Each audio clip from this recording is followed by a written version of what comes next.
السلام عليكم ورحمة الله تعالى وبركاته. كنتمنى تكونوا بخير وعلى خير وبصحة جيدة. معكم مطبخ رضا البسيط. وصفتنا اليوم رغيفات كيجيو معسلين كيشهيو بمكونات في كل بيت بسيطة، كيجيو رائعين. كنتمنى تجربوهم وتردوا عليا في التعاليق ديالكم الزوينة.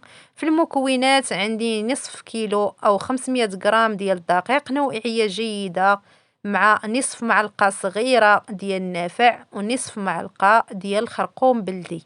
عندي خمارة ورشة ديال الملح حسب الذوق. غادي نضيف عليها 2 معالق كبار ديال الزبدة المذابة، وغادي نبسبس داك الدقيق حتى تدخل فيه الزبدة. هنا غادي نغربلو باش نضمن ان ديك الزبدة دخلت في الدقيق مزيان.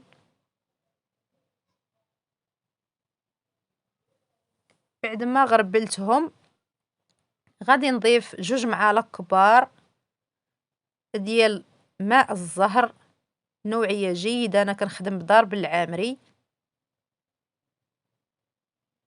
وغادي نضيف معلقة ديال خل ابيض.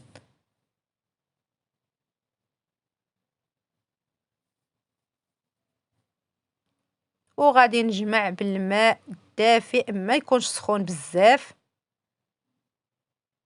غادي نجمع عادي العجين وغادي ندلكها واحد 5 دقائق. لاحظوا العجينه راه قابطه في راسها ماشي جاريه باش ما تعذبكمش. غادي نوضعها في بلاستيكه ونخليها ترتاح واحد 1.5 ساعة، وغادي نرجع بعد ما ترتاح ليا العجين. هنا بعد ما ارتاحت غادي ندوز نقطعها الى قطع.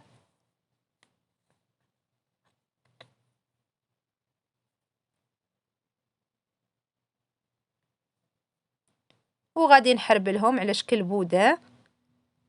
من بعد غادي نقطعهم بالسكين قطع يكونوا متساويين، ما تقطعوهمش قطع كبار. تقريبا انا درت فيهم عيني ميزاني، ولكن بالنسبه للمبتدئات ما تجاوزوش 30 غرام باش كيجيو هكاك صغيورين، كيجيو حلوين في المنظر ديالهم. وكيبقى لكم الاختيار. بعد ما ساليت الكميه غادي ندوز نطلقهم معاكم. هنا انا ما درت لا نشا ولا زيت، كما كتلاحظوا كنطلق العجينه بسهوله كتطلق ليا. الا بغيتو تستعنوا بالزيت ممكن او بالنشا فقط.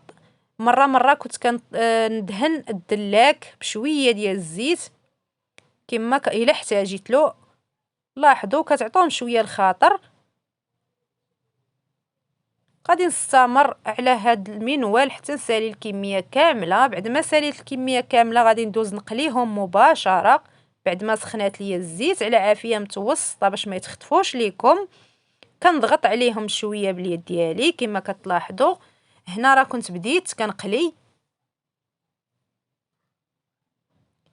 كنبقى نقلبهم من الجهتين حتى كيتحمروا او يذهبوا لينا كما كتلاحظوا. كنغطسهم او نطفيهم كما تنقولوا في العسل عفوا مباشره، وكنهزهم كنوضعهم يستقطروا. هنا زربت شويه الفيديو لان نظرا لضيق الوقت اللي كان عندي.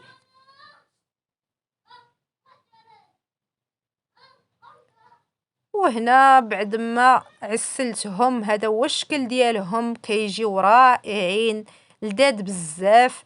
هنا غادي نزينهم باللوز كونكاسي، وكيبقى لكم نتوما الاختيار. ممكن تزينوهم بالزنجلان، اذواق كتختلف. لاحظوا كي كيجي القوام ديالهم كيجيو مقرمشين لذاذ بزاف. جربوهم وما تنساوش الاشتراك في القناة والضغط على الجرس باش يوصلكم كل جديد. دمتم في رعاية الله وعواشركم مبروكة، وإلى فيديو قادم إن شاء الله.